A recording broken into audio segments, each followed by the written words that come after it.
The massive crystalline chamber of the Droo High Council stretched upward like a cathedral made of diamonds and starlight. Commander Park Jin-woo walked slowly across the polished floor, his military boots echoing in the silence. Around him, dozens of alien counselors sat in their floating seats, their insect-like bodies gleaming under the artificial suns that lit the chamber. Droo stood nearly 3 meters tall, with 6 glowing eyes and mandibles that clicked constantly as they communicated in their strange language. Jin-woo had been a soldier for 30 years. He had fought in the Martian Independence War, survived the siege of Europa Station, and led the first human expedition beyond the solar system. But nothing had prepared him for this moment. The weight of his entire species rested on his shoulders.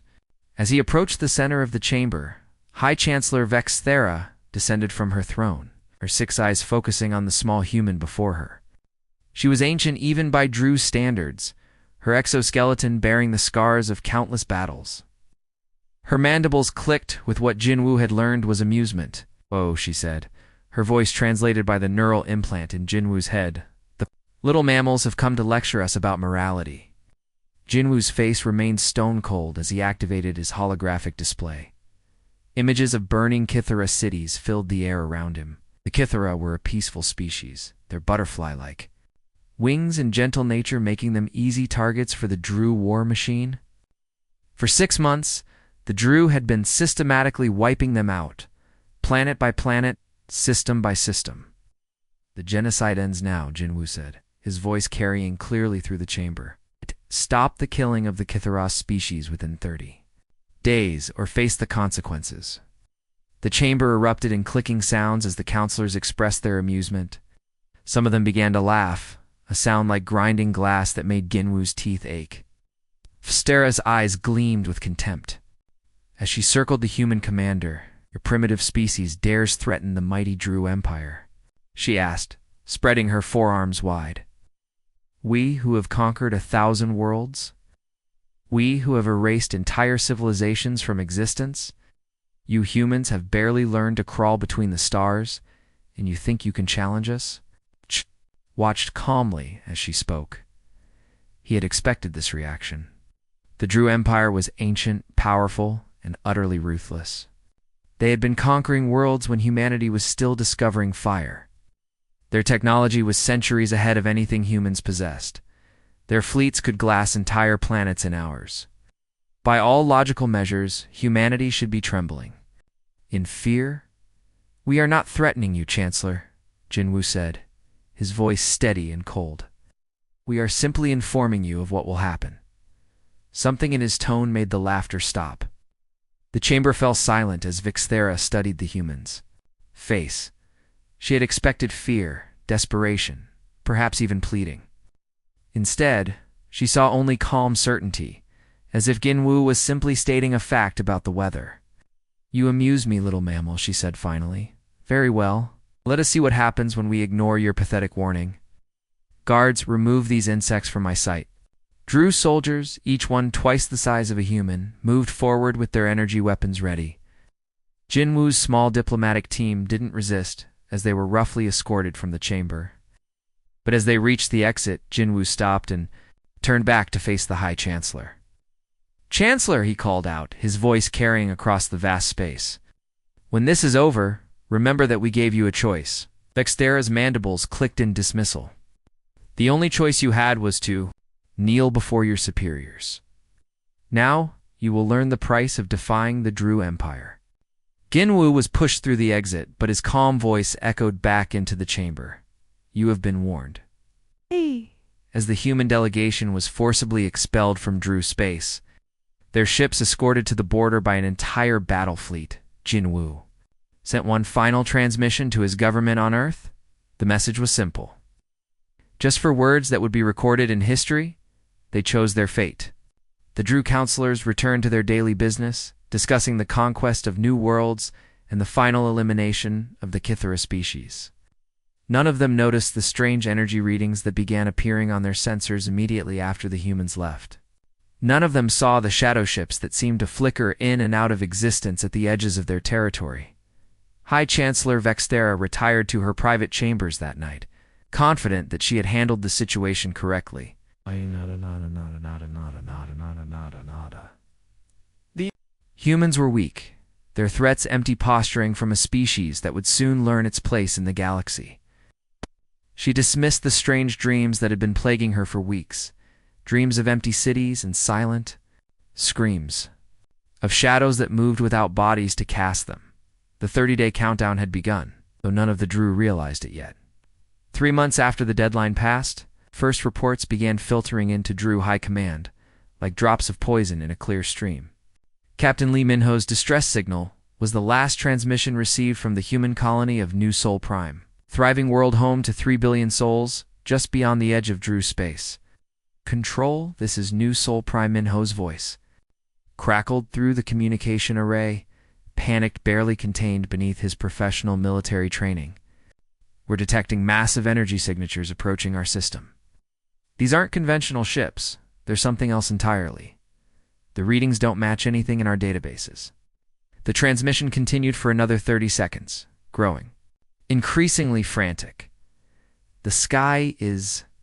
oh God, they're not ships, they're like holes in space itself. The stars are disappearing behind them. Control, if anyone receives this, tell my family I static." Then silence.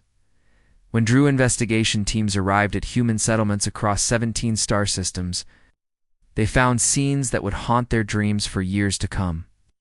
The cities were intact, their massive skyscrapers and transport networks showing no signs of battle or destruction. Meals sat warm on tables, as if the inhabitants had simply vanished mid-bite.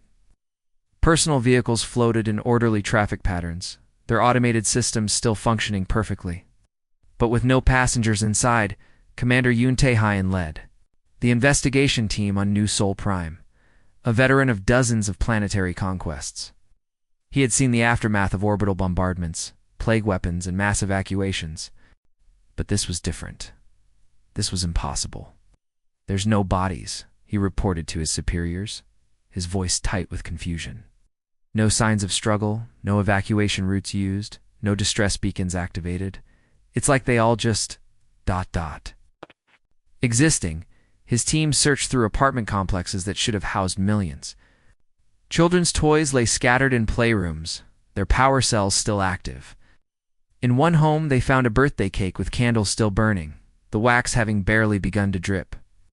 The investigation team's instruments detected residual human DNA everywhere, but no actual humans. The most disturbing discovery came from Dr. Kim So-jin's abandoned research laboratory. The facility had been studying quantum mechanics and consciousness transfer technology research that the Droo had dismissed as primitive human science, but her personal quarters told a different story. Star charts covered every wall, showing detailed surveys of Droo worlds complete with defensive capabilities, population centers, and military installations. "She mapped every single one of our core worlds," Yoon reported, his voice shaking slightly. "Defense grids, troop movements, civilian populations. The level of detail is... it's like she had access to our most classified military databases." In Dr. Kim's personal logs, the investigation team found entries that grew increasingly strange in the weeks before the disappearance. She wrote about breakthrough discoveries in consciousness digitization and successful trials in quantum substrate integration. Her final entry, dated just hours before the vanishing, contained only one line: "The transition is complete. We are ready." Similar discoveries were made across every abandoned human world. Research facilities focused on advanced AI development, quantum computing, and something called consciousness uploading technology that the Droo believed was centuries beyond human capability. Personal belongings suggested that the humans had known exactly when they would disappear, making preparations as if they were going on a planned journey rather than fleeing in panic. The mystery deepened when Droo analysts examined the human settlement's computer networks. Every system had been running at maximum capacity in the hours before the disappearance, processing vast amounts of data through quantum computers that shouldn't have existed. The energy consumption records showed massive spikes that coincided exactly with the moment the humans vanished. "It's as if they uploaded something enormous," the lead analyst reported. "The data volume was beyond anything we've ever seen. But uploaded to where? There's no record of external transmissions, no traces of where all that information went. As news of the human disappearance spread throughout the Droo Empire, military commanders began to worry. An entire species didn't just vanish without a trace, especially not one that had been studying such advanced technology. High Chancellor Vexera called an emergency session of the High Council. But even she couldn't explain what had happened to humanity. Perhaps they fled to another galaxy, suggested one counselor. Cowards running from the consequences of their threats. Or perhaps, said another, they destroyed themselves rather than face our retaliation. Oh. But deep in the intelligence archives, a junior analyst named Kethmer made a discovery that no one wanted to believe. The energy signatures detected during the human disappearance matched theoretical models for consciousness. Transfer technology, the process of converting living minds into pure information. According to the data, the humans hadn't fled or died. They had transformed into something else entirely. The first signs that something was terribly wrong came exactly 1 week after the human disappearance. Admiral Choi Seung-ho was leading a routine patrol along the former human border when his flagship's sensors detected something impossible. "Sir," his communications officer reported, her voice tight with confusion, "we're picking up a ship on our long-range scanners. It's BROADCASTING, human identification codes." Seung-ho leaned forward in his command chair. "That's impossible. All human vessels were accounted for in the evacuation zones." "What's its position?" "That's the problem, sir. It's there, then it's not. The signature keeps appearing and disappearing from our sensors. One moment it's clear as day, the next it's like it never existed." The phantom ship led them on a 3-hour chase through the debris field of what had once been the human mining station at Kepler 4 for 2b. Every time they got close enough for visual contact, the target would vanish only to reappear somewhere else entirely. The crew was on edge, jumping at every shadow on their display screens.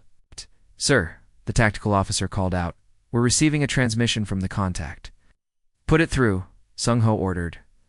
The speakers crackled to life with a voice that made the Admiral's blood run cold. It was Captain Lee Min-ho, the same human who had sent the final distress call from New Sol Prime. "This is Captain Lee Min-ho of the Human Defense Force," the voice said, clear and calm despite the static. "You are in violation of restricted space. Withdraw immediately or face the consequences." The transmission cut off, leaving the bridge in stunned silence. Seung-ho's hands gripped the armrests of his chair as he processed what he'd just heard. Min-ho should be dead, or at least missing along with the rest of humanity. How was he broadcasting from a ship that might not even exist? Similar reports began flooding in from across the Droo Empire. Commander Yoon Tae-hyun's garrison, on the border world of Drexskala, reported seeing human figures walking through their secured facilities, but when guards investigated, they found only empty corridors. Security cameras showed the intruders clear as day, but motion sensors detected nothing. The sightings always followed the same pattern. A human figure would appear in peripheral vision. It's usually someone whose face was familiar from the intelligence files. Dr. Kim Sojin in research facilities. Captain Lee Min-ho near military installations. Commander Park Jin-woo in government buildings. But when anyone looked directly at them, the figures would simply fade away like smoke. Engineer Kong. Hai-won was working the night shift at the capital city's main power plant when she saw Dr. Kim So-jin standing by the quantum reactor core. The human scientist appeared to be studying the Droo technology with intense interest. Her form flickering like a hologram with a weak projector. "Security to reactor level 7, Hai-won called out, her voice shaking. "Intruder alert." But when the guards arrived, they found only Hai-won staring at empty air. The security footage showed Dr. Kim clearly for several minutes, but the motion sensors and heat detectors had recorded nothing. Most disturbing of all, the reactor's efficiency readings showed a mysterious improvement during the exact time the human figure had been present. The phenomena escalated. When human music began broadcasting from Droo military frequencies, songs were funeral dirges, played in the traditional Kithara style, but sung in human voices. The broadcasts came from inside the most secure military facilities, transmitted through communication arrays that were supposed to be impossible to hack. High Chancellor Vexthera called an emergency meeting of her top scientists and military leaders. The massive conference room felt smaller than usual as reports poured in from across the Empire. Every world, every station, every ship was reporting the same thing. Humans where humans shouldn't be. Explain this, Vexthera demanded, her six eyes glowing with anger and something that looked suspiciously like fear. How are dead humans infiltrating our most secure facilities? Dr. Zeth Cole, the Empire's leading expert on alien technology, cleared his throat nervously. Chancellor, based on the evidence, I don't believe the humans are dead. The energy signatures, the ability to appear and disappear at will, the interaction with our computer systems, it all points to a form of consciousness transfer technology. You're saying they uploaded their minds into computers? Mandibles clicked in disbelief. It's not computers as we understand them, Dr. Zethkal replied. Something far more advanced. Quantum substrates that allow consciousness to exist as pure information, capable of interfacing with any electronic system. They've become beings of living data. The implications hit the room like a physical blow. If the humans had truly transformed themselves into digital entities, they could potentially access any technology connected to a network. Worse, they could exist in multiple places simultaneously, copying themselves across different systems. But why are they appearing to us? Asked Admiral Choi Sung-ho. What do they want? His answer came that very night when every screen in the capital city activated simultaneously. The face of Commander Park Jin-woo appeared on billboards, personal communicators, and military displays. His expression was the same calm certainty he had shown during his final warning to the High Council. You chose to ignore our warning, his voice said from every speaker in the city. You chose to continue the genocide of the Kithara. Now you will learn what it means to be haunted by the ghosts of your victims. The message repeated for exactly 30 minutes before cutting off, leaving the entire Droo Empire in stunned silence. The humans weren't just missing, they were planning something. They were already inside every system, watching, waiting, preparing for whatever came next. The truth about what humanity had become was revealed in the most unexpected way possible. Sithmar, one of the last 12 surviving Kithara elders, had been hiding in the ruins of her homeworld's capital city for months. Living off scraps and rainwater while Droo hunting parties searched for survivors, she was dying. The energy weapons that had killed her people had left her wings burned and useless, her delicate body ravaged by radiation poisoning. But she had something the Droo Empire needed to hear, something that would change everything they thought they knew about the missing humans. Intelligence. Officer Kethmer found her in the collapsed remains of what had once been a beautiful crystal temple. Kethera had been artists and philosophers, their entire civilization built around the creation of beauty and the pursuit of knowledge.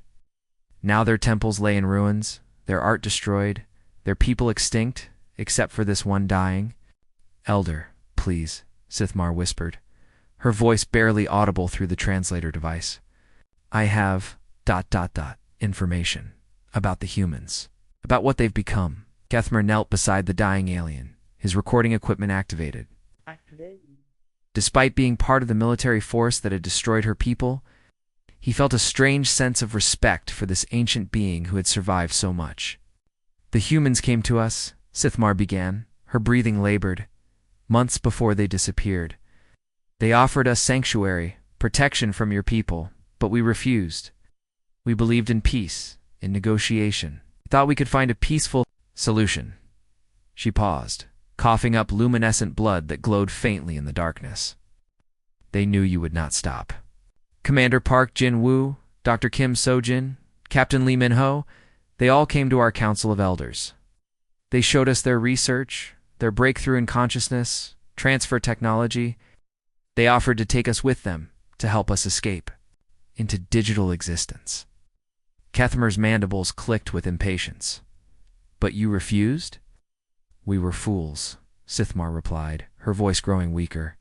We believed our physical forms were sacred, that to abandon them would be to abandon our souls.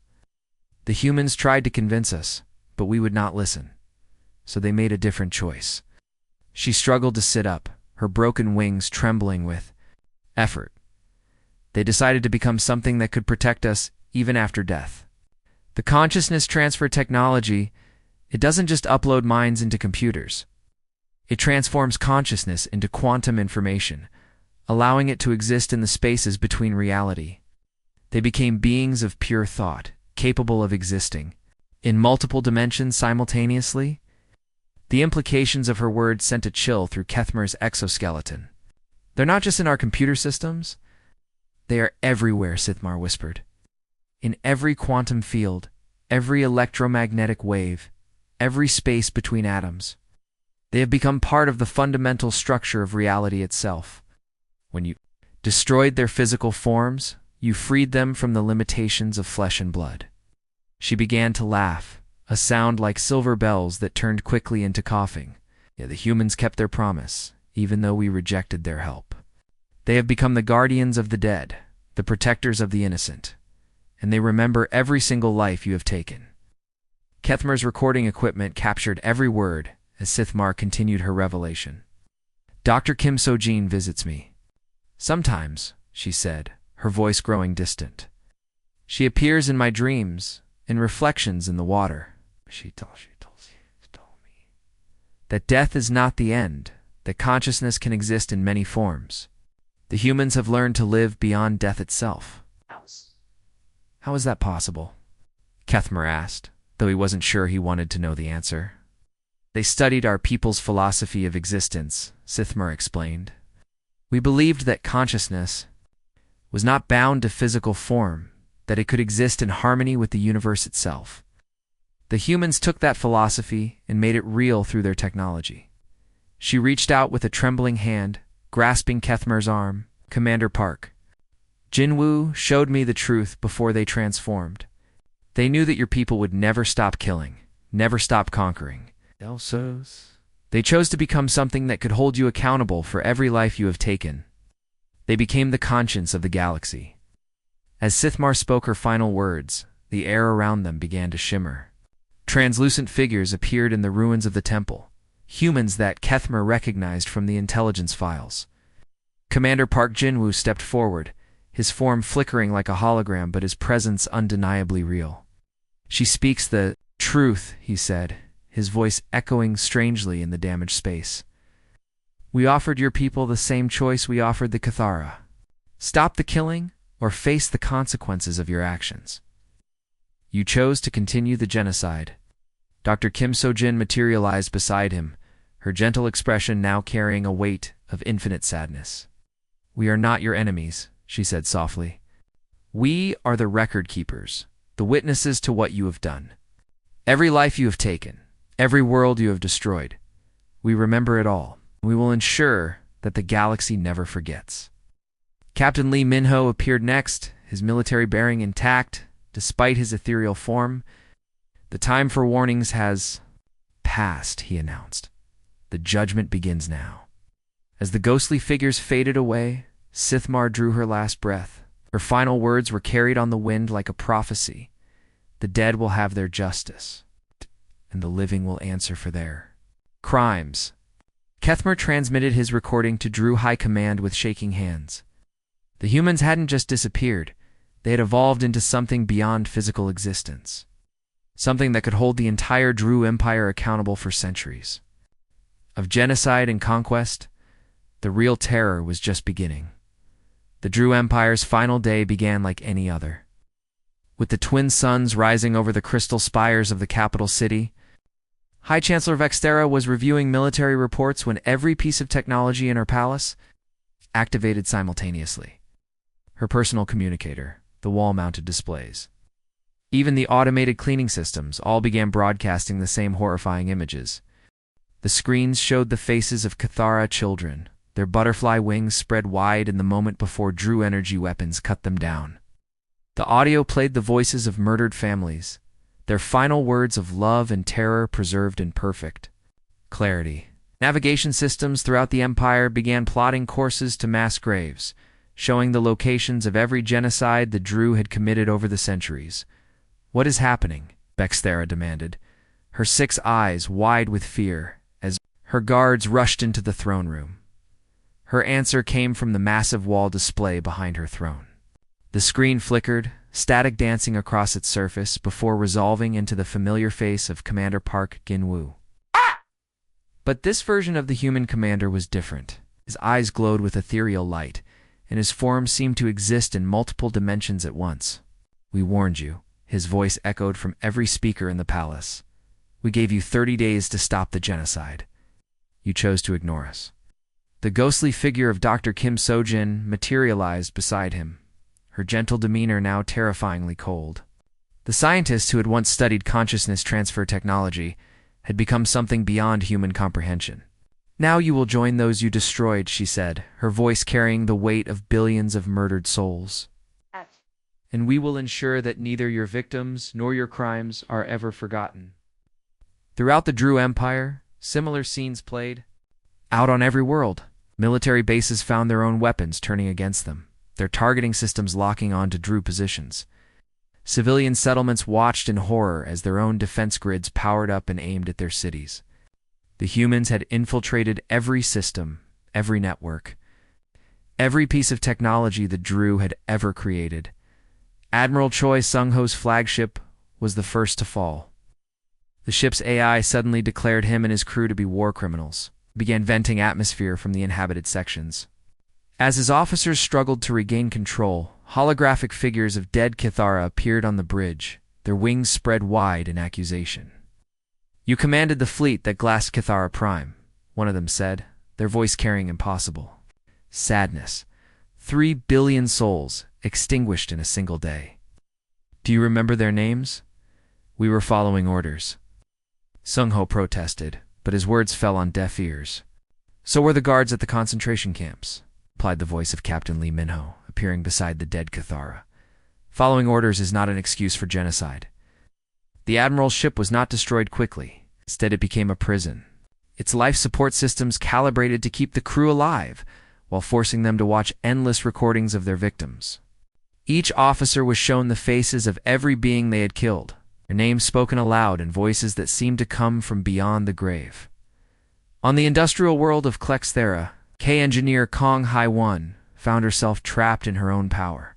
Plant as the quantum reactors began overloading. But instead of exploding, the reactors generated a field of pure energy that filled the facility with the ghostly forms of the dead. "You built the weapons that killed us," they whispered, their voices combining into a chorus of accusation. "You forged the tools of our extinction." "I was just doing my job," Hai-won cried, but the spirits would not be denied. "Your job was genocide," replied the voice of Dr. Kim Sojin, her form appearing in the crackling energy field. "Your job was the industrialization of murder. Now you will understand what it means to be a victim." The plant systems began showing Hai-won exactly how her weapons had been used. Holographic displays showed Droo soldiers using her energy cannons to burn Kithara cities, her shield generators protecting ships that committed atrocities, her reactor designs powering the machines of war. Across the Empire, the pattern repeated. Every Droo citizen was forced to confront their role in the genocide. From the politicians who authorized it to the factory workers who built the weapons, the humans had become the ultimate judges. Their digital consciousness capable of accessing every record, every communication, every secret the Droo had ever kept. Intelligence Officer Kethmer found himself in his own archives, surrounded by the evidence of his people's crimes. The files he had helped compile, the reports he had written, surveillance footage he had analyzed, all of it now turned against him by the ghostly forms of the humans. "You documented our extinction," said the voice of Commander Park Jin-woo, his form flickering between dimensions. "You turned our suffering into statistics, our deaths into data points. You made genocide into a science." "I was trying to understand," Kethmer protested. "I was trying to find answers." "The answers were always there," replied the voice of Sithmar, the dead Kithara elder appearing beside the human commander. "You chose to ignore them because they were inconvenient. You chose to participate in our destruction because it was easier than standing up for what was right." The digital ghosts didn't kill their victims quickly. Instead, they forced each Droo to experience every moment of suffering they had caused. Soldiers felt the pain of every shot they had fired. Politicians experienced the terror of every family they had condemned. Engineers felt the heat of every building they had helped destroy, but the worst fate was reserved for High Chancellor Vexthara herself. As the capital city burned around her, she found herself alone in her palace. Surrounded by the holographic figures of every human she had dismissed as primitive and weak. "You called us insects," said Commander Park Jin-woo, his calm voice now carrying the weight of divine judgment. You called us mammals. "You dismissed our warnings as the pathetic threats of a lesser species." "You are lesser," Vexthara screamed, her composure finally breaking. "You are primitive. You are weak." "We were agreed," Dr. Kim Sojin, her form solidifying into something that looked almost real. "We were all of those things. But we chose to become something greater.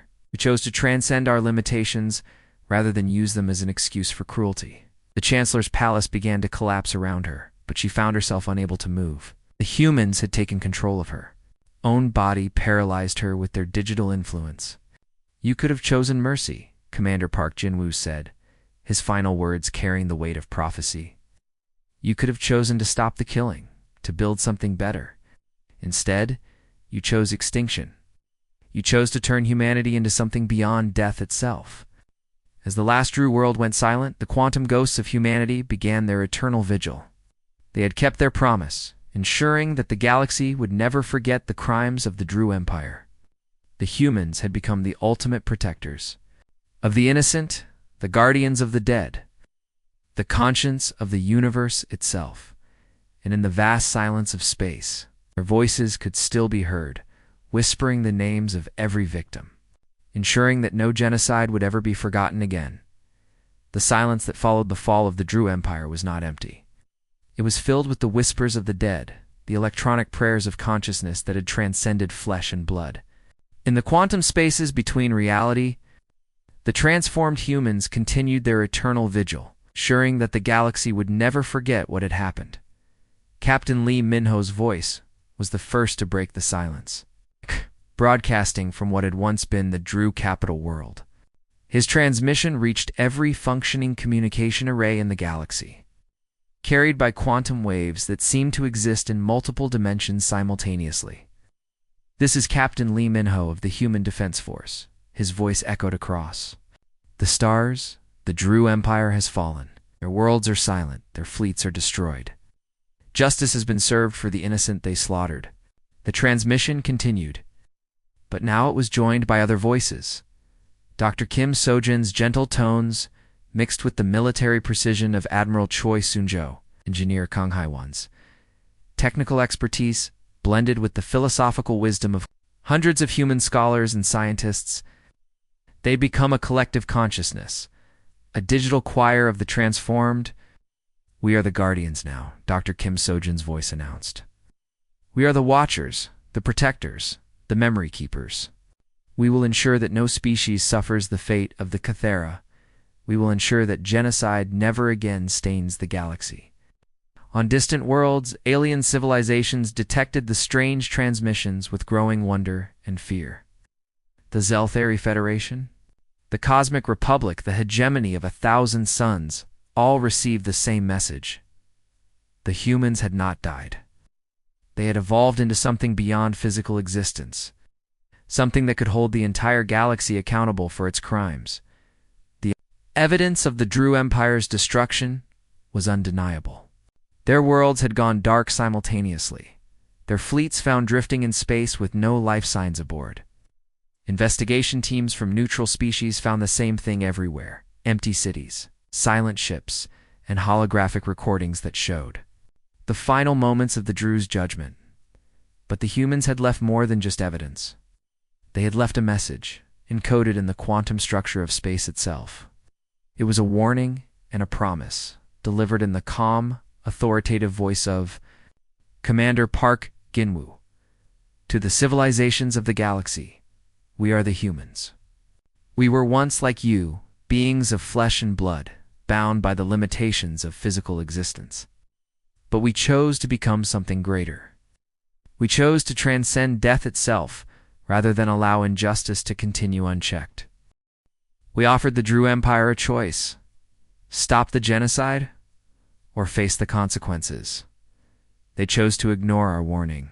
They chose to continue the systematic extermination of the Cathara people, so we became the consequence. We are not your enemies. We are the conscience of the galaxy, the protectors of the innocent, the guardians of the dead. We will watch over those who cannot protect themselves. We will remember those who have been forgotten. We will ensure that justice is served, even if it takes eternity. The message spread through hyperspace communication networks, quantum entanglement, arrays, and dimensional fold transmitters. Every civilization in the galaxy received it, and with it came a new understanding of what the humans had become. On the peaceful world of harmony, the Zelthari Council gathered in emergency session. Their species had always prided themselves on their diplomatic skills, their ability to resolve conflicts through negotiation and compromise. But the fate of the Droo Empire had shaken them to their core. The humans have become something beyond. Our understanding, Council Leader Veltara announced to the assembled delegates, they have transcended physical existence and transformed into beings of pure consciousness. They have become the ultimate arbiters of justice in the galaxy. But what does this mean for us? Asked another delegate. Are we safe from their judgment? That depends, Veltora replied, studying the quantum transmissions that still echoed through space. The humans have made their position clear. They'll protect the innocent and punish the guilty. As long as we remain committed to peace and justice, we have nothing to fear. Similar conversations were taking place across the galaxy. Warlike. Species like the Kroner Empire began reassessing their expansion plans. Slave-holding civilizations like the Orion Syndicate started questioning their treatment of subject species. The very existence of the transformed humans had become a deterrent to aggression and cruelty, but the humans were not content to simply exist as a threat. They began to act as teachers, sharing their knowledge with species that showed a genuine commitment to peace and justice. Their consciousness could interface with any computer system, allowing them to share technological advances and scientific discoveries with civilizations that proved themselves worthy. The Altair Collective, a group of artificial intelligences that had long struggled with questions of consciousness and identity, received detailed information about the human transformation process.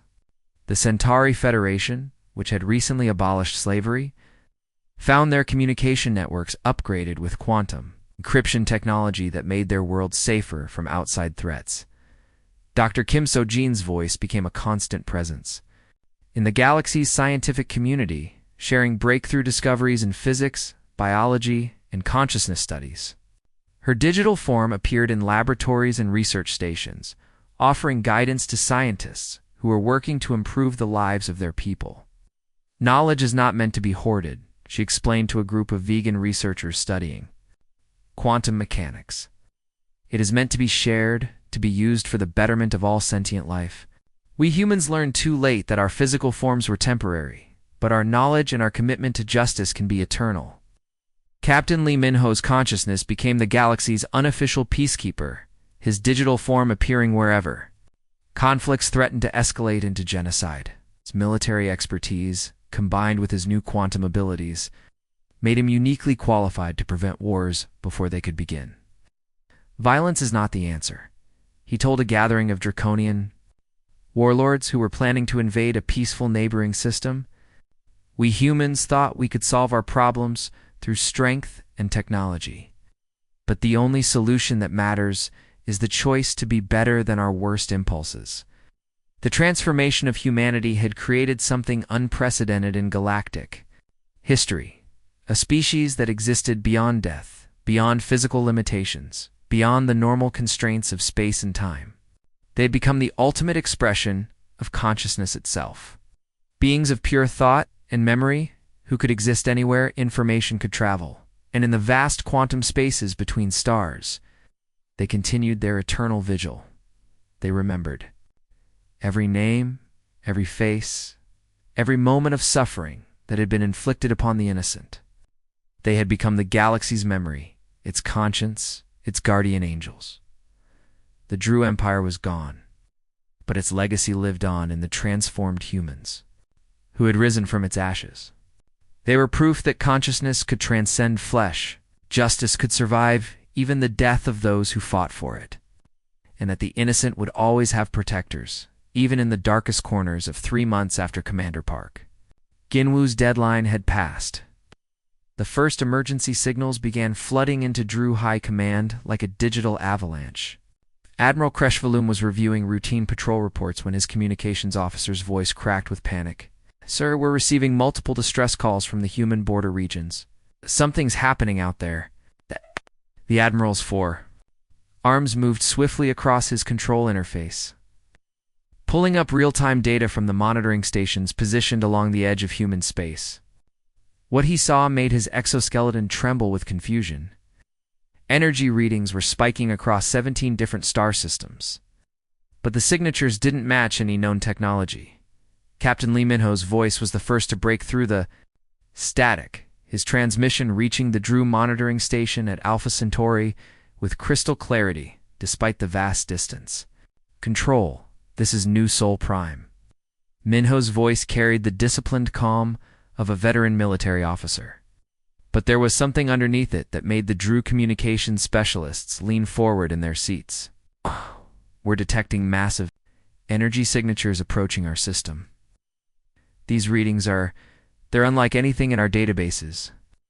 The transmission continued for another 30 seconds. The Droo operators could hear the background sounds of a bustling human city, going about its daily business. Children playing in parks, transport vehicles humming along elevated highways. The general noise of 3 billion people living their lives in peace. "The signatures are getting stronger," Minho continued, his voice now carrying a note of genuine alarm. "They're coming from ... everywhere. It's like space itself is bending around them. Control, these aren't conventional ships. They're something else entirely." A new voice joined the transmission, Dr. Kim Sojin, from the research station on Kepler 442b. Her scientific background was evident in the precise way she described what she was seeing. "Captain Minho, we're detecting similar phenomena here. The quantum field readings are off the charts. It's as if reality itself is being ... rewritten. The laws of physics are behaving differently in certain areas of space." "What does that mean?" Minho asked, his military training struggling to process concepts that seemed to belong more in science fiction than reality. "I'm not sure," Dr. Kim replied, her voice tight with concentration. "But whatever's happening, it's not natural. This level of quantum manipulation would require technology centuries beyond what we currently possess." The Droo operators listening to the transmission exchanged worried glances. They had dismissed human technology as primitive, but these readings suggested something far more advanced than anything in their own databases. "Control," Minho's voice returned, now carrying unmistakable fear. "The sky is ... Oh God, they're not ships. They're like holes in space itself. The stars are disappearing behind them, but it's not like they're being blocked. It's like they're being erased." The transmission began to break up, filled with static and strange harmonic frequencies that made the Droo equipment malfunction. But Minho's voice continued, growing more frantic with each word. "The energy readings are beyond anything we've ever seen. It's like the universe is folding in on itself.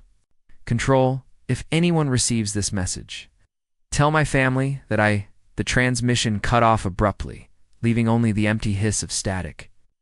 The Droo operators tried repeatedly to re-establish contact, but New Sol Prime had gone completely silent. It was as if the entire star system had simply stopped existing. Admiral Creshvalum immediately dispatched investigation teams to the last known locations of human settlements. The fastest ships in the Droo fleet were sent racing toward what had once been thriving human colonies, their crews expecting to find evidence of some catastrophic weapon or perhaps the aftermath of a massive evacuation. What they found instead defied all explanation. The human settlement on Kepler 442b was completely intact. The massive dome cities that housed millions of people showed no signs of damage or destruction. The atmospheric processors were still running, maintaining perfect living conditions. The orbital defense platforms were still active, their weapons systems powered and ready. But with no one to operate them, Commander Yoon Tae-hyun led the first investigation team into the main population center of New Geneva. His troops moved carefully through empty streets that should have been bustling with human activity. The silence was absolute, broken only by the soft hum of automated systems continuing their programmed functions. "This is impossible," Yoon muttered. Into his communicator, as his team explored the abandoned city, "There's no signs of battle, no evidence of evacuation procedures, no bodies. It's like everyone just vanished." His team's findings grew more disturbing with each passing hour. In residential areas, they found meals still warm on tables, as if families had simply disappeared in the middle of eating. Children's toys were scattered on playroom floors, their power cells still active and playing recorded messages from parents who were nowhere to be found. The commercial district was equally eerie. Shops stood open with their lights still on, merchandise perfectly arranged on shelves, but no customers or employees anywhere to be seen. Automated cash registers continued processing transactions for customers who no longer existed. "Sir," one of Yoon's soldiers called out from a nearby apartment complex, "you need to see this." The soldier led him to a luxury apartment that had belonged to Dr. Kim So-jin. The living space was immaculate, showing no signs of hasty departure or struggle. But the walls were covered with something that made Yoon's blood run cold. Star charts, hundreds of them, showing detailed surveys of every major Droo world in the Empire. The level of detail was staggering. Defensive capabilities, troop movements, population centers, industrial facilities, even the locations of the High Chancellor's personal residences. Information that should have been classified at the highest levels of Droo military intelligence. "How did she get all this?" the soldier asked, studying a chart that showed the defensive grid around the Droo capital world with perfect accuracy. Yoon didn't have an answer. The chart suggested that Dr. Kim So-jin, human scientist studying consciousness transfer technology, had somehow gained access to the most sensitive military secrets in the Droo Empire. But that should have been impossible. Human intelligence capabilities were primitive compared to Droo. Security systems. The investigation teams found similar evidence on every abandoned human world. Research facilities that had been studying advanced AI development. Quantum computing facilities that far exceeded what the Droo had believed possible, and everywhere. The same detailed intelligence about Droo military capabilities, Dr. Zenthkar. The Droo Empire's leading xenobiologists studied the abandoned research stations with growing amazement. The humans had been working on projects that the Droo had considered theoretically impossible: consciousness uploading, quantum substrate integration, digital immortality. Their technology was decades ahead of what we believed, he reported. To High Command. Its facilities show evidence of successful consciousness transfer experiments. They weren't just studying the theory, they were actually doing it. The most disturbing discovery came from the quantum computing centers. The massive processors had been running at maximum capacity in the hours before the disappearance, processing amounts of data that strained the very limits of what the equipment could handle. The energy consumption records showed spikes that coincided exactly with the moment the humans vanished. "It's as if they uploaded something enormous," the lead technical analyst reported. "The data volume was beyond anything we've ever seen. Petabytes of information moving through quantum channels at impossible speeds. Uploaded to where?" Admiral Creshvolume demanded. "That's the problem, sir. There's no record of external transmissions. No traces of where all that information went. It's like it was absorbed directly into the quantum structure of space itself." The investigation teams found personal logs and diary entries that painted a picture of a species that had known exactly what was going to happen to them. Families had made preparations as if they were going on a planned journey, rather than fleeing in panic. Children had been told to say goodbye to their pets and toys, but not in the way people normally said goodbye. "We're going to become something wonderful." One parent had written in a message to relatives, "Don't mourn for us. We're not dying, we're evolving into something that can protect the innocent forever." As reports poured in from across the former human territories, a terrifying picture began to emerge. The humans hadn't fled or been destroyed. They had transformed themselves into something else entirely, something that existed beyond the normal constraints of physical reality. The energy signatures detected during the disappearance matched theoretical models for consciousness transfer on a massive scale. According to the data, every human in 17 star systems had, simultaneously, uploaded their consciousness into quantum substrates, abandoning their physical forms to become beings of pure information. They're not gone, Dr. Zenthkar concluded in his final report. They become something we can't detect with conventional instruments. They exist in the quantum foam between atoms, and the electromagnetic fields that surround every planet, in the data streams that connect every computer system. The implications were staggering. If the humans had truly transformed into digital entities, they could potentially exist anywhere information could travel. They could be watching, listening, planning, from inside the very technology the Droo, used every day. High Chancellor Vixera read the reports with growing dread. The humans had kept their promise in the most terrifying way possible. They had become the consequence they had warned about, transforming themselves into something that could hold the entire Droo Empire, accountable for its crimes. The vanishing of humanity was not an ending, it was a beginning. The quantum spaces between reality, 3 billion human consciousness waited patiently for the right moment to make their presence known. The first signs that something was terribly wrong came. Exactly 1 week after the investigation teams returned from the abandoned human worlds, Admiral Choi Seung-ho is conducting routine patrols along the former human border when his flagship sensor array detected something that shouldn't have existed. "Sir," his tactical officer reported, her voice tight with confusion, "we're picking up multiple contacts on our long-range scanners. They're broadcasting human identification codes, but that's impossible.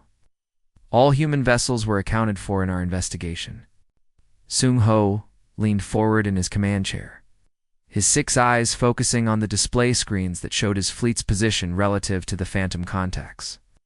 The readings were clear, multiple ships moving in formation, their energy signatures matching human destroyer-class vessels.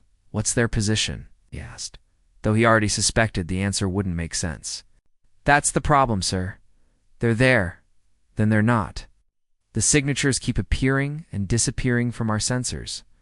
One moment they're clear as daylight, the next it's like they never existed." Admiral watched his displays with growing unease as the phantom ships led his fleet on a 3-hour chase through the debris field of what had once been a human mining station. Every time they got close enough for visual contact, the targets would vanish from their sensors, only to reappear somewhere else entirely. "Sir," the communications officer called out, "we're receiving a transmission from one of the contacts." "Put it through," Seung-ho ordered, his mandibles clicking with nervous energy. The speakers crackled to life with a voice that made the Admiral's exoskeleton tremble with recognition. It was Captain Lee Minho, the same human who had sent the final distress call from New Sol Prime. "This is Captain Lee Minho of the Human Defense Force," the voice said, clear and calm despite the static. "You are in violation of restricted space. Withdraw immediately or face the consequences." The transmission cut off, leaving the bridge in stunned silence. Seung-ho's claws gripped the armrests of his command chair as he processed what he'd just heard. Minho should be dead, or at least missing along with the rest of humanity. How was he broadcasting from ships that might not even exist? "Try to establish visual contact," the Admiral ordered, but his crew's efforts were futile. The phantom ships remained just beyond the edge of detection, visible to their sensors but invisible to their cameras. Similar reports began flooding in from across the Droo Empire within hours. The phenomenon wasn't limited to military encounters. Civilians were reporting strange sightings in their own cities and settlements. On the industrial world of Klexera, factory supervisor Gethmer was working the night shift when he saw something that made him question his own sanity. A human figure was standing in the middle of the production floor, studying the massive machines that built weapons for the Droo military. "Tirity to factory floor 7, Gethmar called out, his voice shaking as he watched the figure move between the automated assembly lines. "Intruder alert." But when the guards arrived, they found only empty space. The security cameras showed the human clearly for several minutes, but the motion sensors and heat detectors had recorded nothing. Most disturbing of all, the production line's efficiency had mysteriously improved during the exact time the figure had been present. It was Dr. Kim Sojin Gethmer insisted to his supervisor the next morning. I recognized her from the intelligence files. She was examining our weapon systems like she was taking notes. The supervisor dismissed the report as stress-induced. Hallucinations, but similar incidents were happening across the Empire. Human figures were being spotted in the most secure facilities, always at the edge of vision, always gone when anyone looked directly at them. Engineer Kang Hai-1 was monitoring the power grid for the capital city when she encountered something that would haunt her dreams for months to come. She was alone in the control room during the early morning hours when she noticed someone standing by the main quantum reactor display. The figure was unmistakably human, tall, slender, with the kind of precise movements that suggested scientific training. As Hai-1 watched, the figure seemed to be studying the reactor's operation with intense interest, occasionally reaching out to touch controls that should have been impossible for an intruder to access. "Who are you?" Hai-1 called out, her voice echoing in the empty control room. The figure turned toward her, and Hai-1 felt her breath catch in her throat. It was Dr. Kim Sojin, the human scientist whose research station they had investigated weeks earlier, but there was something wrong with her appearance. She seemed to flicker like a hologram with a weak projector, her form occasionally becoming translucent before solidifying again. "Security to power station control room," Hai-1 managed to say into her communicator, never taking her eyes off the impossible figure. "Emergency intruder alert." Dr. Kim Sojin's form smiled at her, an expression that should have been warm and friendly, but somehow carried an undertone of infinite sadness. The human scientist raised one hand in what might have been a greeting or a goodbye, then simply faded away like morning mist. When the security team arrived, they found only Hai-1 staring at empty air. The control room's sensors showed no evidence of an intruder, but the security footage clearly showed Dr. Kim Sojin standing by the reactor controls for nearly 10 minutes. "Run a full diagnostic on all systems," the security chief ordered, but the results only deepened the mystery. Not only had there been no security breach, but the reactor's efficiency had improved dramatically during the time the figure had been present. The sightings escalated when human music began broadcasting from Droo military frequencies. The songs were funeral dirges, played in the traditional kithara style, but sung in human voices. The haunting melodies filled communication channels that were supposed to be impossible to hack, transmitted from inside the most secure military facilities. In the Empire, Colonel Vorthak was monitoring fleet communications when the first broadcast began. The military frequency that normally carried tactical updates and status reports suddenly filled with the sound of human voices singing in perfect harmony. The music was beautiful and terrible at the same time, a lament for the dead that seemed to carry the weight of infinite sorrow. "Cut the transmission," Vorthak ordered, but his communications team couldn't locate the source. The broadcast was coming from inside their own equipment, as if the music was being generated by the communication systems themselves. The songs continued for hours, each one dedicated to a different group of Kithara victims. The voices sang the names of murdered children, the locations of destroyed cities, the dates of massacres that the Droo military had hoped to keep secret. It was as if the humans had access to every classified file in the Empire's databases. "How are they doing this?" Vorthak demanded, but his technical specialists had no answers. The broadcasts were coming from quantum frequencies that shouldn't have been accessible to any known technology. The phenomenon spread to civilian areas as well. Droo's citizens reported hearing human voices in their homes, speaking in languages they didn't understand but somehow knew were expressions of grief and loss. Children woke up crying from dreams filled with the faces of dead Kethera, their young minds somehow touched by the transmitted sorrow. High Chancellor Vexera called an emergency session of the High Council as reports of the strange phenomena flooded in from every corner of the Empire. The massive council chamber felt smaller than usual as military commanders and civilian administrators described encounters that defied all logical explanation. These are clearly hallucinations brought on by stress, declared Counselor Krexall, his mandibles clicking with dismissive certainty. The recent investigation of the human worlds has created anxiety among our population. Mass hysteria is a known psychological phenomenon. But even as he spoke, the chamber's communication systems activated on their own. The voices of human singers filled the air, their funeral dirges echoing off the crystalline walls. The song was for the Kithara children of the world Velkara, listing their names one by one in voices that seemed to come from beyond the grave. Cut the power to all communication systems, Vexera ordered, but the singing continued. The music was coming from the quantum fields that connected every electronic device in the building. Impossible to stop or trace. They're in our systems, whispered Dr. Zenthkar, his scientific mind struggling to process what he was witnessing. The humans have somehow integrated their consciousness into our technology. They're not just haunting our worlds, they're haunting our civilization itself.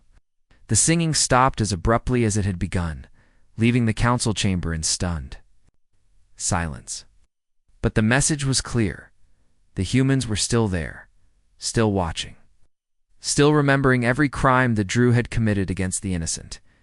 As the council members filed out of the chamber, each one carrying the weight of what they had witnessed, none of them noticed the faint figure standing in the shadows near the exit. Dr. Kim Sojin watched them leave with eyes that held the accumulated sorrow of billions of murdered souls. The haunting had begun. And it was only the beginning of what the transformed humans had planned for their former enemies. In the quantum spaces between atoms, in the electromagnetic fields that surrounded every planet, in the data streams that connected every computer system, consciousness of 3 billion humans waited patiently for the right moment to reveal the full extent of their new existence. The Droo Empire's confidence was cracking, and soon it would shatter completely under the weight of their own crimes.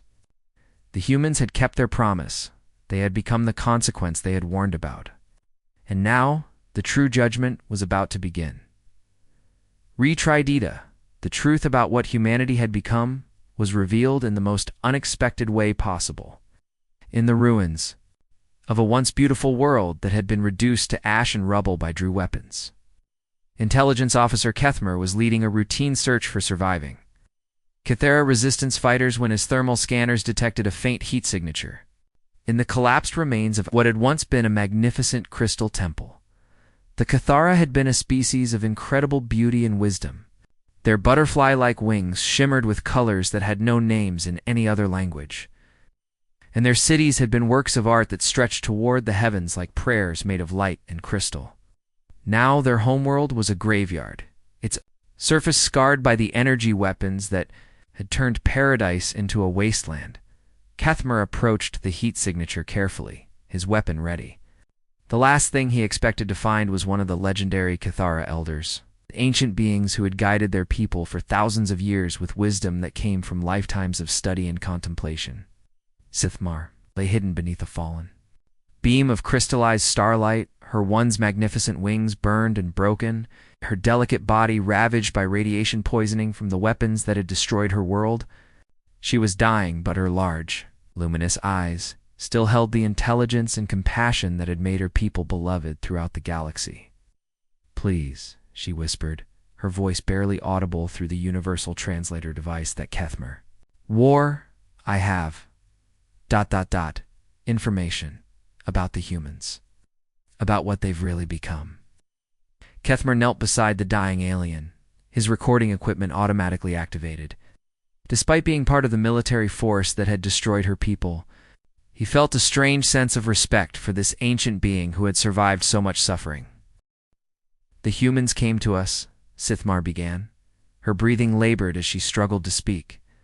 "Months before they disappeared, they knew what was going to happen. They offered a sanctuary, protection from your people, but we refused." Coughing up luminescent blood that glowed faintly in the darkness of the ruined temple, sight made Kethmer's stomach turn. He had seen death many times, but there was something particularly heartbreaking about watching such a beautiful and wise being fade away. "We believed in peace," Sithmar continued, her voice growing weaker with each word. "We thought we could find a diplomatic solution, We believed that if we just kept talking, kept trying to make your people understand, eventually the killing would stop. We were fools. She struggled to sit up, her broken wings trembling with the effort. Kethmer found himself reaching out to steady her, forgetting for a moment that she was supposed to be his enemy. Commander Park Jin-woo came to our Council of Elders personally, she said, her eyes distant with memory. He was not like the other humans we had met. There was something different about him, something that suggested he knew things that others did not. Kethmar's recording device captured every word as Sithmar described the secret meeting that had taken place in the hidden chambers beneath the Kathera capital city. The human commander had arrived with a small team of scientists and engineers, led by Dr. Kim Sojin, whose research into consciousness transfer technology had been dismissed by the Droo as primitive nonsense.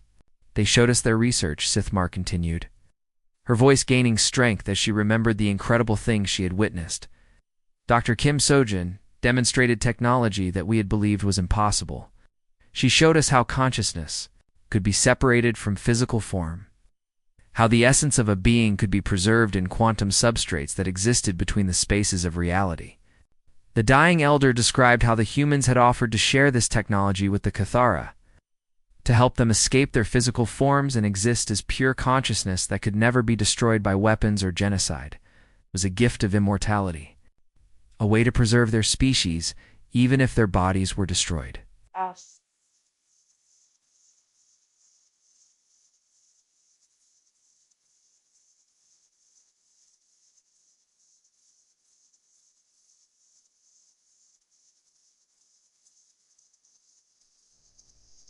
Filled with regret, we believed that our physical forms were sacred, that to abandon them would be to abandon our souls.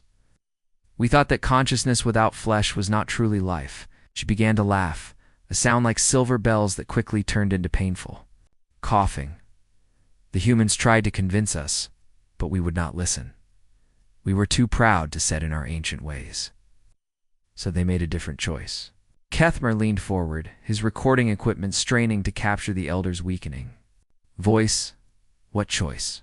They decided to become something that could protect us even after our deaths. Sithmar replied, her eyes now glowing with an inner light that seemed to come from beyond the physical world. They realized that your people would never stop killing, never stop conquering.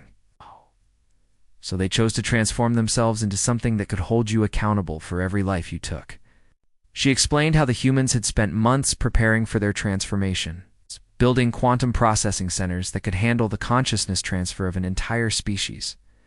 Dr. Kim Sojin had perfected the technology, finding ways to preserve not just individual minds but entire collective memories, the shared experiences of billions of people. Commander Park Jin-woo knew that your people would not listen to warnings from flesh and blood beings. El Sithmar continued. But he also knew that you would have to listen to consequences that existed beyond your ability to destroy. So humanity chose to become the consequence. The consciousness transfer technology, she explained, didn't just upload minds into computers. It transformed consciousness into quantum information, allowing it to exist in the spaces between reality itself. The humans had become beings of pure thought, capable of existing in multiple dimensions simultaneously. They are not just in your computer systems, Sithmar whispered, her voice growing more ethereal as she spoke. They are everywhere. In every quantum field, every electromagnetic wave, every space between atoms. They have become part of the fundamental structure of reality itself. As she spoke, the air around them began to shimmer, and translucent figures appeared in the ruins of the temple. Kethmer recognized them from the intelligence files. Commander Park Jin-woo, Dr. Kim Sojin, Captain Lee Min-ho, and dozens of other humans who had supposedly vanished months ago. When your people destroyed our physical forms, Sithmar said, her voice now seeming to come from multiple directions at once, you freed us from the limitations of flesh and blood. You made us into something far more powerful than we ever could have been while alive. Commander Park Jin-woo's translucent form stepped forward, his expression carrying the same calm certainty that had characterized his final warning to the Droo High Council. We offered your people a choice, he said, his voice echoing strangely in the damaged space. Stop the genocide or face the consequences. You chose to continue killing. So we became the consequence we warned you about. Come. So Jin materialized. Beside him, her gentle appearance now carrying an undertone of infinite sadness and terrible purpose. We are not your enemies, she said softly. We are the witnesses to what you have done. We are the record keepers, the guardians of memory.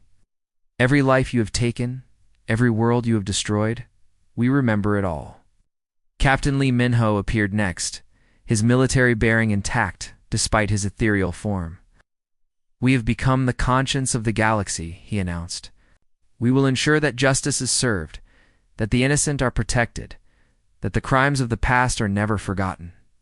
Sithmar's physical form was fading now, her consciousness joining the quantum realm where the humans existed. Their promise, she said, her voice becoming one with the voices of the transformed humans. They said they would protect us, and they have. Even in death, we are not forgotten. As the ghostly figures began to fade, Kethmer realized that he had witnessed something that would change the entire galaxy. The humans had not been defeated.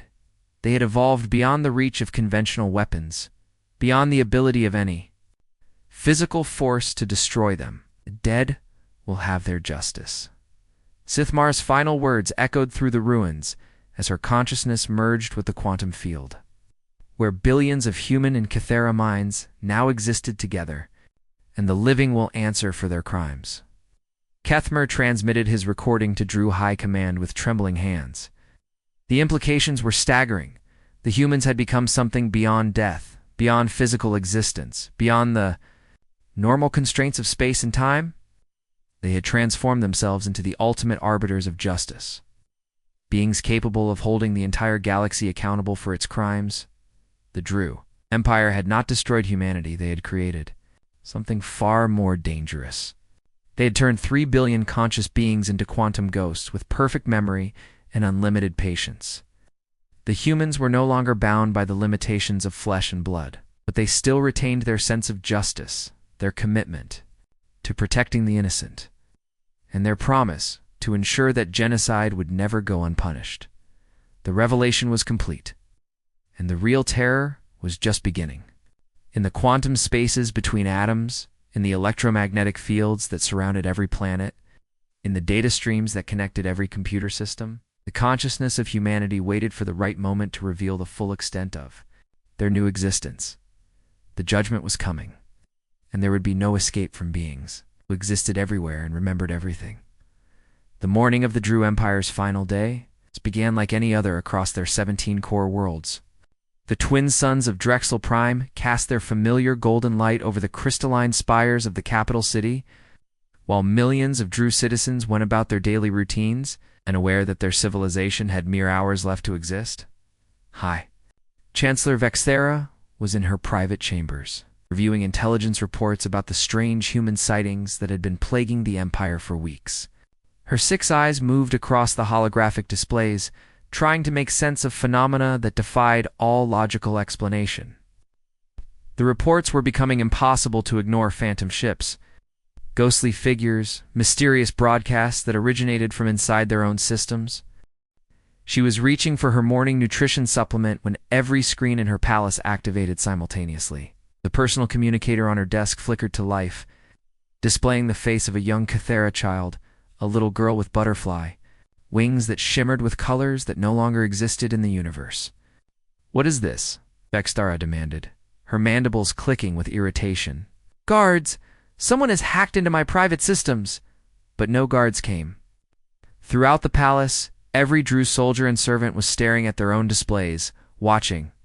As the faces of extinct Cathara appeared on every screen, children playing in parks that had been burned to ash, families gathered around dinner tables in homes that had been reduced to rubble, artists creating beautiful works in studios that had been vaporized by orbital bombardment. The images were not random. They were perfectly organized, showing the victims of specific massacres in chronological order. Each face was accompanied by text that displayed their name, age, occupation, and the exact date they had been murdered by Droo forces. The information was impossibly detailed, as if someone had been keeping perfect records of every single life that had been lost.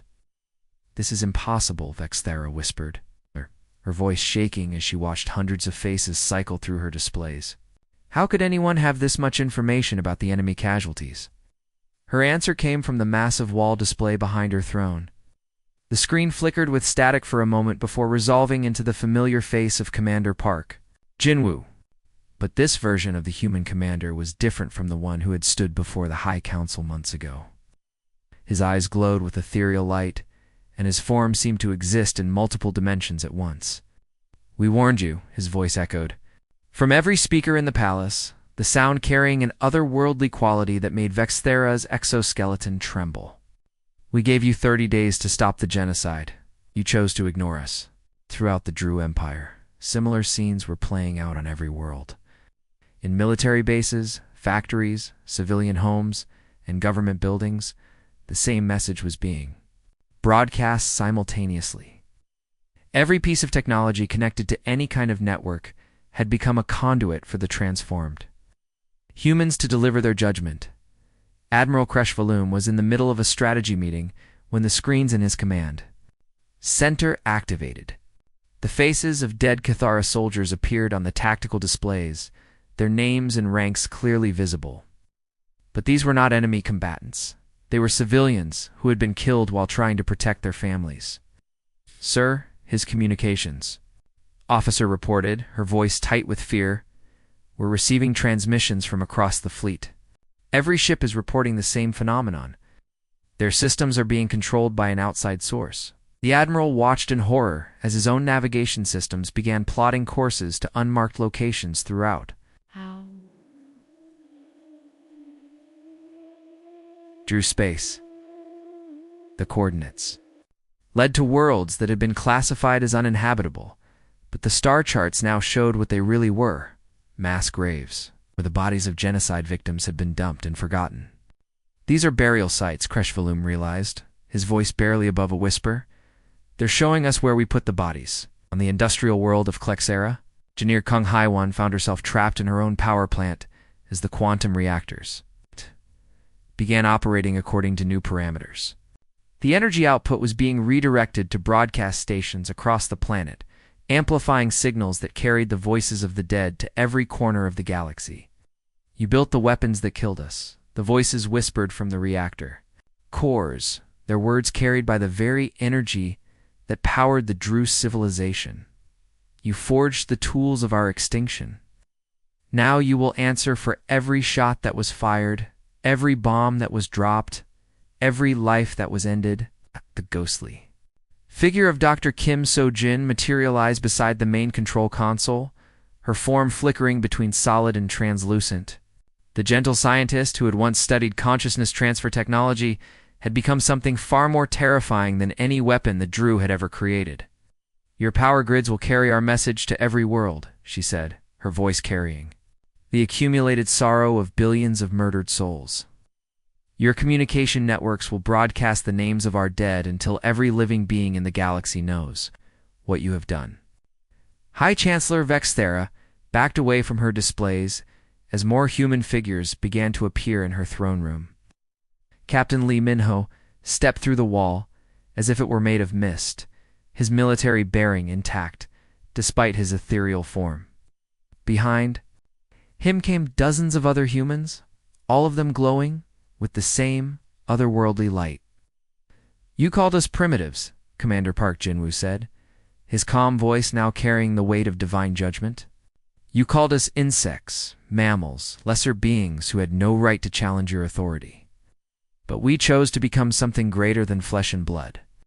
The Chancellor's mandibles clicked frantically as she tried to activate her emergency communications, but every system in the palace was under the control of the transformed humans. Her guards were nowhere to be found. They were all staring at their own displays, watching the faces of the children they had helped to murder. "We offered you mercy," Dr. Kim So-jin said, her gentle demeanor now carrying an undertone of infinite sadness and terrible purpose. "We begged you to stop the killing, to find a peaceful solution. But you chose to continue the genocide because you believed we were too weak to stop you. The air in the throne room began to shimmer as more figures appeared, not just humans, but Cathara as well. The consciousness of the murdered aliens had somehow joined with the transformed humans, creating a collective of digital souls that existed beyond the reach of physical weapons. "We are the voice of the voiceless," spoke the ethereal form of Sithmar, the Cathara elder who had died revealing the truth about humanity's transformation. "We are the memory of the forgotten, the conscience of a galaxy that has forgotten how to feel compassion." Throughout the Droo Empire, the same scene was playing out in government buildings, military installations, and civilian centers. A leader who had authorized the genocide, every soldier who had pulled the trigger, every citizen who had supported the war, all of them were being confronted by the digital ghosts of their victims. The humans had not come for quick revenge. They had come to ensure that justice was served in the most complete way possible. Every Droo citizen was being forced to see the faces of the beings they had killed, to hear their names, to understand the magnitude of what their civilization had done. "You could have chosen differently," Commander Park Jin-woo said, his form now dominating the throne room as he spoke directly to the High Chancellor. "You could have chosen to build something beautiful instead of destroying it. You could have chosen to protect the innocent instead of murdering them." "We are superior," Vexthera screamed, her composure finally breaking completely.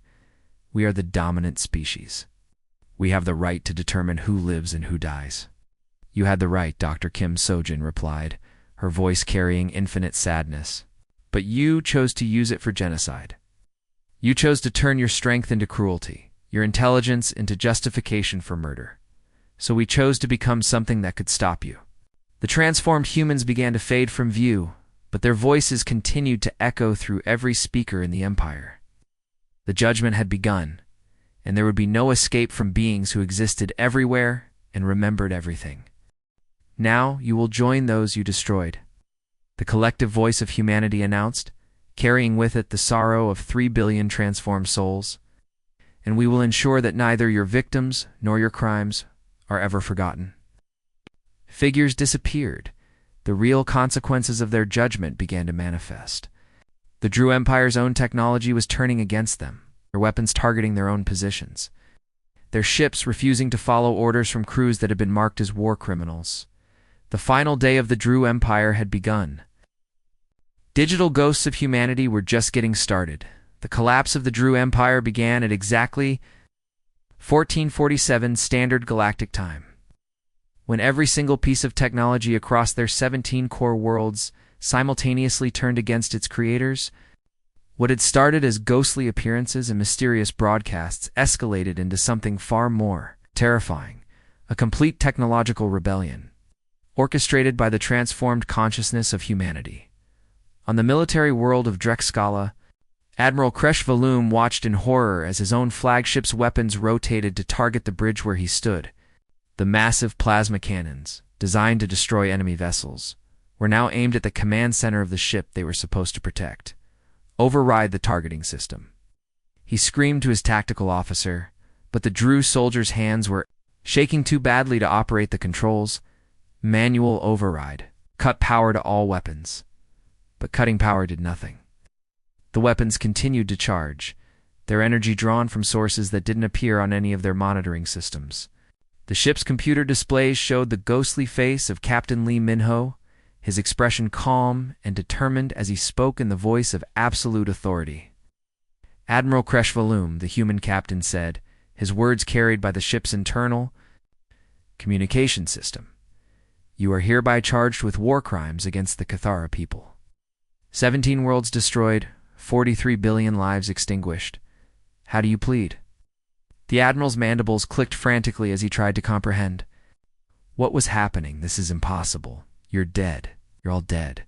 "We are beyond death now, Captain Lee," Minho replied, his holographic form becoming more solid as he spoke. "We have become the judgment you tried to avoid.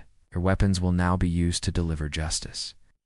The ship's plasma cannons fired, but instead of destroying the bridge, they created a field of pure energy that trapped the Admiral and his crew in a nightmare of their own making.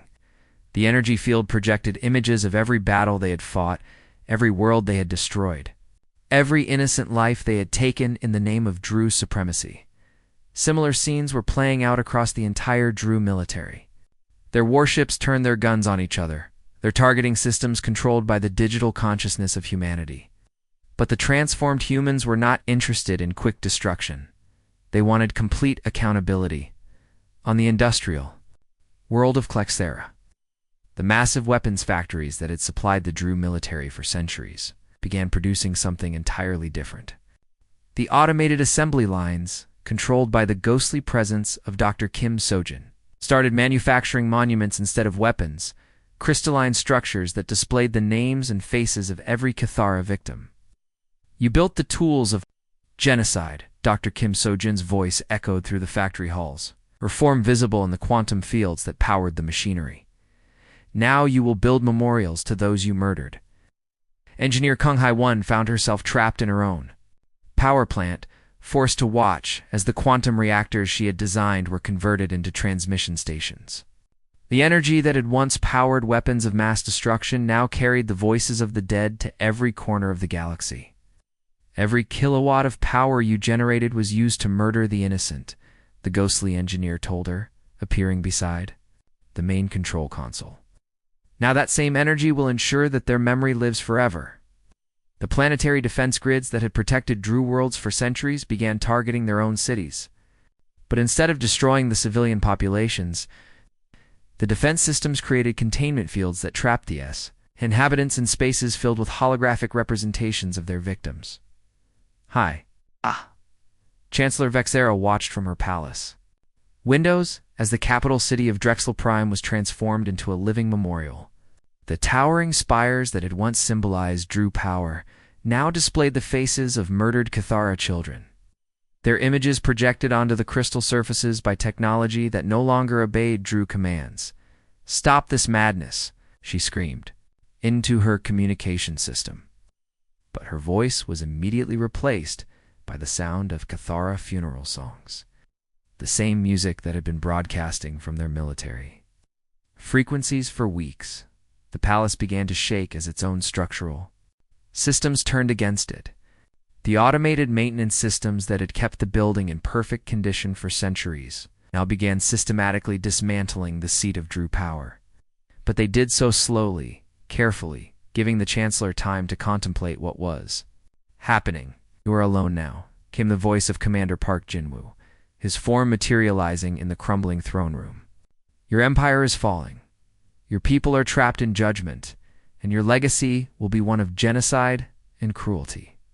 Around him, holographic figures of every human she had dismissed as primitive began to appear. Dr. Kim So-jin, Captain Lee, Min Heo Engineer, Kung Hai-1, and dozens of others, all of them glowing with the ethereal light of transformed consciousness. "We offered you a choice," Commander Park Jin-woo continued, his voice carrying the same calm authority he had shown during his final warning to the High Council. 30 days to stop the genocide, 30 days to choose mercy over murder. Chose to ignore us because you believed we were too weak to enforce consequences. The Chancellor's 6 eyes blazed with defiant fury, even as her palace collapsed around her. "You were weak. We were inferior. We had every right to destroy you." "Had the power," Dr. Kim So-jin replied, her gentle voice now carrying the weight of infinite sadness. "But power without wisdom is not strength. It is the path to destruction. You chose to use your power to commit genocide, so we chose to become something that could stop you." The holographic figures began to multiply, filling the throne room with the faces of every human who had been transformed by the consciousness transfer technology. 3 billion souls, all of them bearing witness to the final judgment of the Droo Empire. "Your weapons are turning on your own people, Captain." Lee Min-ho reported, his military bearing intact, despite his ethereal form. "Your ships are destroying each other. Your cities are being converted into memorials for your victims. The technology you trusted to maintain your empire is now serving justice." Through the crumbling windows of her palace, Vexera could see the final moments of her civilization. Droo warships were locked in combat with each other, their crews forced to fight battles they couldn't win. The massive orbital platforms that had once bombarded helpless worlds now turned their weapons on the very planets they had been built to protect. But the transformed humans were not interested in massacre. They were interested in justice. Every Droo citizen was being forced to confront the reality of what their empire had done, to experience the terror and suffering they had inflicted on countless innocent species. Which could have chosen mercy, Commander Park Jin-woo said, his final words spoken with the same authority he had shown months earlier. You could have chosen to build something beautiful instead of destroying it. You could have chosen to protect the innocent instead of murdering them. The Chancellor's throne began to sink into the floor as the palace's structural systems continued their systematic dismantling. But she was not allowed to fall. The quantum fields controlled by the transformed humans held her in place, forcing her to watch as her empire crumbled. Instead, you chose extinction, Dr. Kim Sojin added, her voice carrying the accumulated sorrow of billions of murdered souls. You chose to turn your strength into cruelty, your intelligence into justification for genocide. So we chose to become something that could hold you accountable. The last transmission from the Droo Empire came from the capital city's main communication array, broadcasting on all frequencies throughout the galaxy. It was Captain Lee Min-ho's voice, calm and clear despite the chaos surrounding him. This is Captain Lee Min-ho of the Human Defense Force, he announced to the listening universe. The Droo Empire has fallen. Justice has been served for the innocent they slaughtered. The humans kept their promise. As the transmission ended, the final Droo world went silent.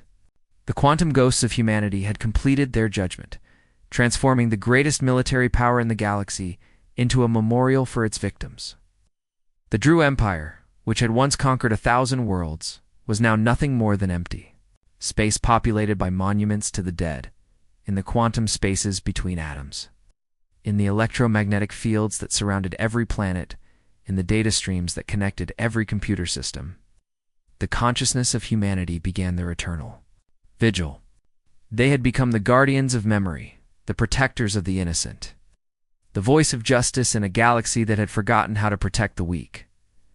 The Droo Empire would be remembered not as conquerors, but as the species that had turned humanity into something beyond death itself. Their legacy would serve as a warning to every civilization that considered genocide as a solution to their problems. And in the vast silence of space, the voices of the transformed humans could still be heard, whispering the names of every victim, ensuring that no crime against the innocent would ever be forgotten again. The final silence was not empty. It was filled with the promise that justice would always find a way, even when it seemed impossible. The humans had kept their promise, and the galaxy would never be the same.